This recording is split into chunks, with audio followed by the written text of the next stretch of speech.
የዕለቱ የመጽሐፍ ቅዱስ ንባብ ክፍላችን ከዘዳግም ምዕራፍ 14 እስከ 16 ያለውን ይሸፍናል።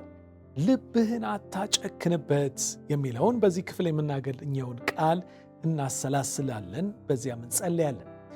ባለጠጋው አምላካችን ድሃ አደጎችንና መበለቶችን የሚደግፍ በመዝሙር 146 ቁጥር 9 እንደሆነ ተገልጦልናል። ትልቅ ሆኖ ሳለ ትንሹን የማይንቅ የፍቅር አምላክ ነው። በባሪያው በሙሴ በኩል ለሕዝቡ በሰጠው መመሪያ ላይም ስለ ድሆች የተናገረው ይህንን ባህሪውን በግልጽ የሚያሳየን እንደሆነ እንመለከታለን።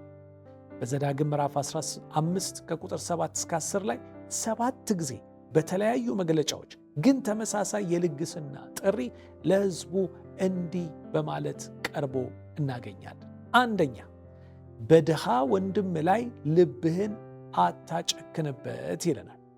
ሁለተኛ፣ ወይም እጅህን ወደ ኋላ አትሰብስብበት ይለናል። ሁለቱን የምናገኘው ዘዳግም 15 ቁጥር 7 ላይ ነው። ቀጥሎስ በቁጥር 8 ደግሞ ይልቁንስ እጅህን ፍታለት፣ የሚያስፈልገውንም ሁሉ ቅር ሳይልህ አበድረው ይለናል። በችግረኛ ወንድም ላይ እንዳትጨክንበት፣ ምንም ሳትሰጠው እንዳትቀር፣ እርሱም በአንተ ላይ ወደ እግዚአብሔር ጮሆ በደለኛ እንዳትሆን ተጠንቀቅ ይለዋል።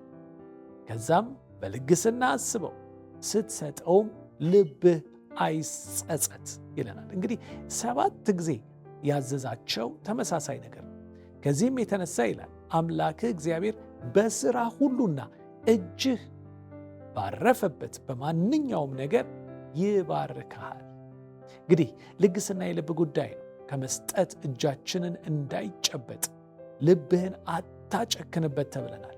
ደግሞም ስንሰጥ በግድ ወይም በሐዘን ሳይሆን ልብህ አይጸጸትም ተብለናል።